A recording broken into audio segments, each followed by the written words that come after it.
Madam Speaker, I have a few questions for my colleagues. What if our foreign policy of the past century is deeply flawed and has not served our national security interests?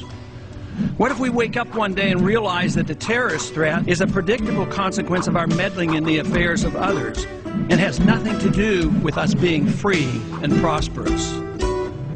What if propping up repressive regimes in the Middle East endangers both the United States and Israel? What if occupying countries like Iraq and Afghanistan and bombing Pakistan is directly related to the hatred directed toward us? What if someday it dawns on us that losing over 5,000 American military personnel in the Middle East since 9/11 is not a fair trade-off for the loss of nearly 3,000 American citizens, no matter how many Iraqi, Pakistani, and Afghan people are killed or displaced? What if we finally decide that torture, even if called enhanced interrogation technique, is self-destructive and produces no useful information, and that contracting it out to a third world nation is just as evil? What if it is finally realized that war and military spending is always destructive to the economy? What if all wartime spending is paid for through the deceitful and evil process of inflating and borrowing? What if we finally see that wartime conditions always undermine personal liberty? What if conservatives who preach small government wake up and realize that our interventionist foreign policy provides the greatest incentive to expand the government? What if conservatives understood once again that their only logical position is to reject military intervention and managing an empire throughout the world? What if the American people woke up and understood that the official reasons for going to war are almost always based on lies and promoted by war propaganda in order to serve special interests? What if we as a nation came to realize that the quest for empire eventually destroys all great nations? What if Obama has no intention of leaving Iraq? What if a military draft is being planned for the wars that will spread if our foreign policy is not changed? What if the American people learn the truth, that our foreign policy has nothing to do with national security, that it never changes from one administration to the next? What if war and preparation for war is a racket serving the special interests? What if President Obama is completely wrong about Afghanistan and it turns out worse than Iraq and Vietnam put together? What if Christianity actually teaches peace and not preventive wars of aggression? What if diplomacy is found to be superior to bombs and bribes in protecting America? What happens if my concerns are completely unfounded? Nothing. But what happens if my concerns are justified and ignored? Nothing good. And I yield back the balance of my time.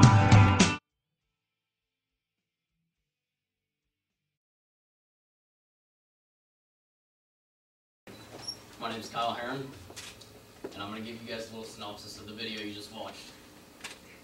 The first time I watched this video, I was blown away, but I was not able to grasp all the content packed into this 3-minute video. I had to watch it several times, look at other sources, and seriously contemplate the past years of my adult life. You see, at the age of 18, I joined the military. I served in 2nd Ranger Battalion, and after that, I joined the Cherokee County Sheriff's Department. I also served for 1 year as a civilian military contractor in Iraq.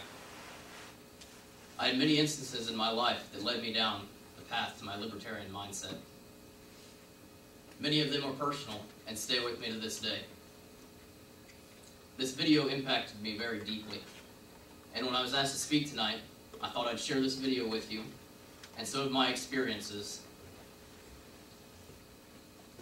What if our foreign policy of the past century is deeply flawed and has not served our national security interests? What if we wake up one day and realize that the terrorist threat is a predictable consequence of our meddling in the affairs of others and has nothing to do with us being free and prosperous?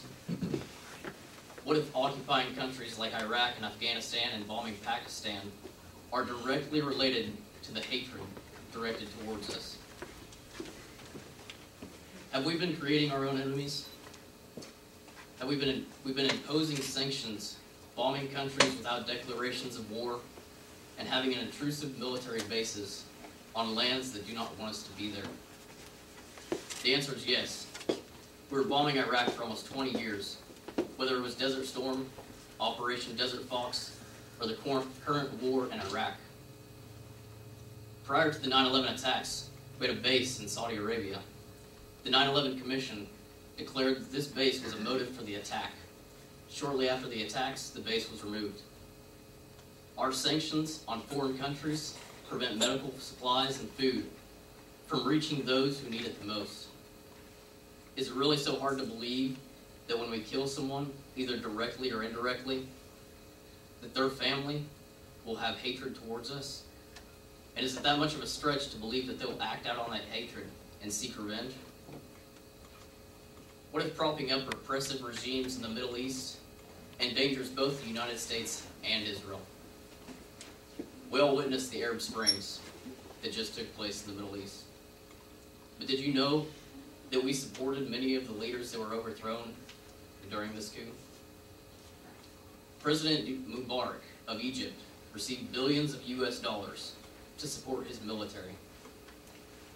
Tunisian President Ben Ali and the United States regularly held joint exercises, and Tunisia was part of the U.S. State Department's Middle East Partnership Initiative. Does sending billions of dollars in equipment and cash really secure us as a nation? Or is it simply taking money from poor American taxpayers and giving it to wealthy dictators who create heinous human rights violations? What if it is finally realized that war and military spending is always destructive to the economy? What if wartime spending is paid for through the deceitful and evil practice of inflating and borrowing? So how does the United States pay for war? Have your taxes really increased by that much? The answer is much more deceitful than meets the eye. War is funded through the process of selling treasury bonds and inflating our currency by printing money. Selling treasury bonds might not seem like that evil of a practice until you realize who's buying those treasury bonds. The majority of American debt is held by two entities. One is private and one is the government. The Federal Reserve owns billions of dollars in government debt. The other is China. We are literally selling our country to a private bank in a communist country. Is that really the environment we want our children to grow up in? Inflation is quite possibly the most evil form of taxation because its effects are not realized until the damage is done.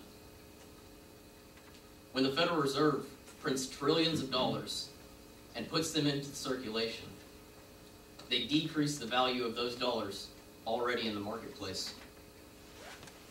This is simple supply and demand. When the supply of money is increased, the demand for that money is decreased. Inflation only helps those who receive the money first. By the time that money reaches the lower and middle classes, all the prices have been raised to reflect the amount of money in circulation. We have been trained to believe that inflation is a natural occurrence and that nothing can be done about it, when nothing could be further from the truth. Inflation is a natural effect of printing money and putting it into circulation and manipulating the interest rates. Just look at gold. It's the oldest form of currency.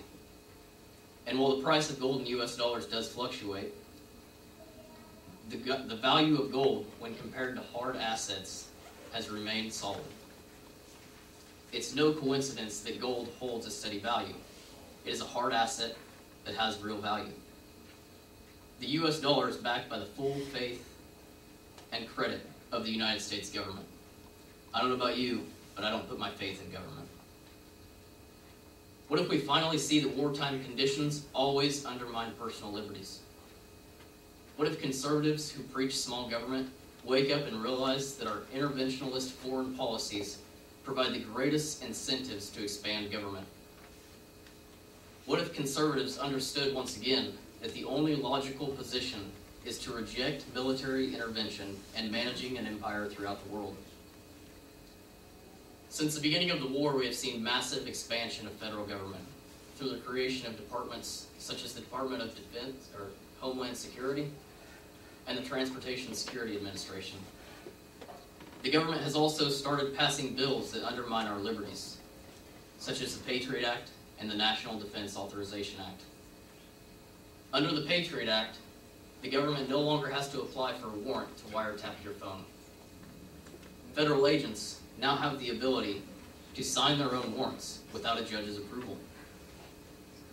With the recent passage of the NDAA, the federal government may operate U.S. troops inside the borders of America. They may also detain American citizens indefinitely, simply for being for suspicion of being a terrorist.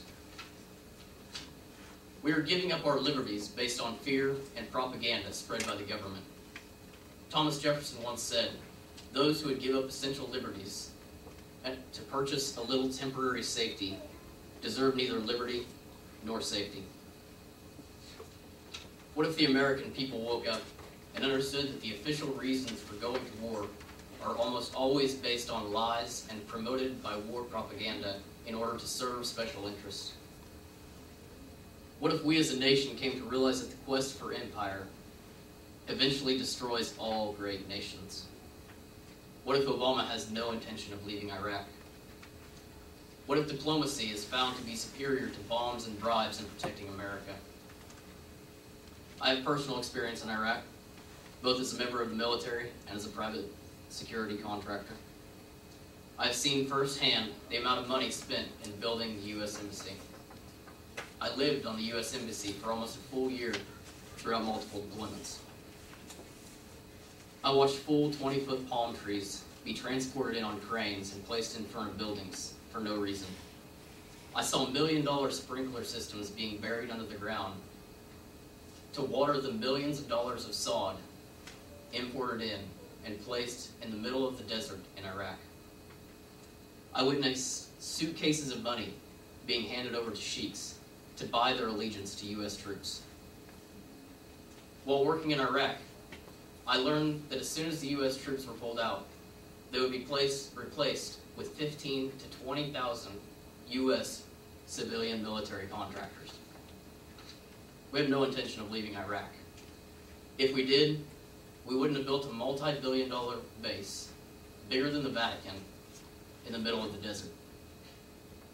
We all know the majority shareholders in these large contracting companies winning these government contracts. They are the very members of our government stealing the money from us and placing it into their pockets. What if a military draft is being planned for the wars that would spread if the foreign policy is not changed? What if the American people learn the truth that our foreign policy has nothing to do with national security, and it never changes from one administration to the next? What if war and preparation for war is a racket serving the special interests? What if President Obama is completely wrong about Afghanistan, and it turns out worse than Iraq and Vietnam put together? Right now as we speak, sanctions are being placed on Iran. The war propaganda machine is in full swing, selling us the same lies that led us into Iraq. There were no weapons of mass destruction in Iraq. There was no intention to leave. But most importantly, there was no declaration of war authorized by Congress. Can we really afford another 10-year war? Do we have another $1 trillion? And most importantly, are you willing to send men like me to my death, leaving my daughter to be raised by her mother for a war with no real cause? What if Christianity actually teaches peace and not preventive wars of aggression? Being raised in a Christian household, I was taught the golden rule: do unto others as you would have them do unto you. Even if you're not a religious person, you can see the merit in this. Other religions call it such things as karma, the law of attraction, or simply what goes around comes around. I don't believe we should base our laws on religion. I think we should use religion as it was intended, a moral compass to guide us down the right path. Matthew 5 states, "Blessed are those who mourn, for they will be comforted. Blessed are the meek, for they will inherit the earth. Blessed are those who hunger and thirst for righteousness, for they will be filled. Blessed are the merciful, for they will be shown mercy. Blessed are the peacemakers, for they are the children of God." Let it not be said that no one cared and that no one objected once it is realized that our liberties and wealth are in jeopardy.